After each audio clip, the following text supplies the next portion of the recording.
1000 টাকা বাড়ানো হলো সিভিক ভলেন্টিয়ারদের, লক্ষ্মী ভান্ডারে 1500 আর 1700 করা হলো। আমি মা লক্ষ্মীদের কাছে একটাই আবেদন করব, এটা আমার খুব অন্তর থেকে করা আবেদন, আপনারা অবশ্যই নেবেন এই টাকা। কেন নেবেন না?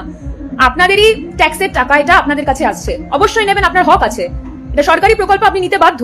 কিন্তু এটা ভাববেন মা লক্ষ্মীরা, আপনার 1500 বা 1700 টাকায় আপনি সন্তুষ্ট হচ্ছেন, কিন্তু আপনি যে সন্তানকে পৃথিবীর আলো দেখিয়েছেন, যে সন্তানকে মানুষ করেছেন ভালো চাকরি দেবেন বলে, যে সন্তানকে আপনি নিজে খেতে পাননি কিন্তু সন্তানকে ভালো স্কুলে পড়িয়েছেন, ভালো কলেজে পড়িয়েছেন, কারণ আপনার সন্তান ভালো চাকরি করে আপনাকে দুটো অন্ন আপনার মুখে তুলে দেবে বলে, সেই সন্তানের চাকরি নিয়ে এই বাজেটে একটাও কথা হয়নি। আপনার 1500, আপনার 1700 নিয়ে কথা হয়েছে। আপনার সন্তানের সরকারি চাকরি দেওয়ার জন্য, আপনার সন্তানকে সরকারি চাকরি, এই সরকার প্রাপ্য চাকরি দেওয়ার জন্য একটাও বাজেটে কথা বলেনি। এটা মাথায় রাখবেন মা লক্ষ্মীরা। আমি শুধু এইটুকুই বলবো, গতকাল রাজ্য সরকারের তরফ থেকে যে বাজেট প্রকাশিত হয়েছে, তাতে আমরা দেখতে পেয়েছি যে সেই বাজেটটা সম্পূর্ণভাবে পশ্চিমবঙ্গের ছাত্র যুব সমাজের, পশ্চিমবঙ্গের কর্মজীবী সমাজের, পশ্চিমবঙ্গের খেটে খাওয়া মানুষের একদম শিরদাঁড়া ভেঙে দেওয়ার বাজেট। কেন বলছি আপনারা সকলেই জানেন, এবং যে কারণে কালকে একটা বিভিন্ন জায়গায় তৃণমূল কর্মীরা অবশ্যই খুশির মহল তৈরি করেছিলেন এবং খুশির মহল ছড়িয়ে দিয়েছিলেন, সেটা হচ্ছে লক্ষ্মীর ভান্ডারের টাকা বেড়েছে। খুব ভালো বিষয়। আমি লক্ষ্মীর ভান্ডারের টাকা বাড়াতে কোনো রকম খারাপ দিক, কোনো রকম কটু মন্তব্য, বিরোধী মন্তব্য করব না। অবশ্যই খুব ভালো বিষয়, লক্ষ্মীর ভান্ডারের টাকা ঠিক ভোট আসার আগেই বেড়ে গেছে যথারীতি 1500 জেনারেল কাস্ট। এবং তারপরে আরেকটা বিষয় নতুন অ্যাডিশন হয়েছে, সেটা হচ্ছে বেকার ভাতা। মাধ্যমিক পাশ বেকার যুবকদের 1500 টাকা করে দেওয়া হবে, তাতেও কোনো অসুবিধা নেই।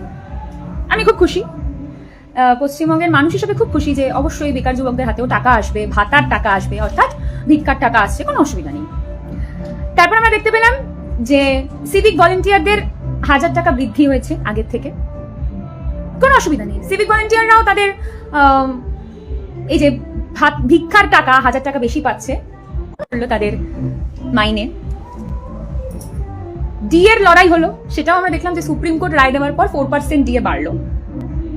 তার আগে আমাদের রাজ্য প্রশাসন, সরকার ডিএ বাড়ানোর কথা ভাবেনি, সুপ্রিম কোর্টে মামলা হওয়ার পর সেটা 4% সুপ্রিম কোর্টের রায় বাড়লো। তো সব বিচার বিবেচনা করে আপনারাও নিশ্চয়ই এটা বুঝতে পারছেন, আমিও পশ্চিমবঙ্গের ছাত্র যুব হিসাবে এটা বুঝতে পারছি, পশ্চিমবঙ্গে এই মুহূর্তে দাঁড়িয়ে শুধুমাত্র যেটা চলবে সেটা হচ্ছে ভাতা এবং ভিক্ষা। বেকারত্ব দূরীকরণের বিষয় বাজেটে কোথাও দেখা গেল না। এবং খুব খুব খুব খারাপ লাগে যে যারা তৃণমূল কংগ্রেস করেন সেই সকল ছাত্র যুবদেরও আমি দেখলাম না এটা নিয়ে একটা কথা বলতে, যে বাজেটে সেটা নিয়ে একটা কোথাও কোনো চাকরি দেওয়ার কথা। বেকার ভাতা পাচ্ছি আমরা, খুব ভালো কথা, কিন্তু আমরা কর্মসংস্থানের কথা পাচ্ছি না। আমি বেকার ভাতায় যে টাকাটা পাবো, কর্মসংস্থান হলে হয়তো তার থেকে 3-4 ডবল বেশি টাকা আমরা নিজেরা রোজগার করতে পারতাম। সেটা তো আমাদের ভাতা দিয়ে সন্তুষ্ট করার বিষয় না, সেটা তো আমাদের কর্মসংস্থানের বিষয়। আচ্ছা, বেকার ভাতা হচ্ছে, কর্মসংস্থান হচ্ছে না, খুব ভালো কথা, কোনো অসুবিধা নেই। সিভিক ভলেন্টিয়ার হিসেবে যাদেরকে নিয়োগ করা হচ্ছে তাদের মাত্র 1000 টাকা বৃদ্ধি হচ্ছে।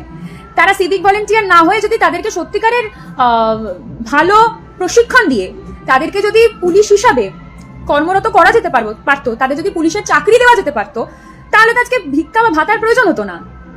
তাহলে এই জায়গায় দাঁড়িয়ে এখানেও দেখা গেল কর্মসংস্থান উঠে দাও, কর্মসংস্থান তুলে দাও, এখানেও সিভিক ভলেন্টিয়ারদের ভাতা বা ভিক্ষা দিয়ে খুশি করে দেওয়ার প্রচেষ্টা।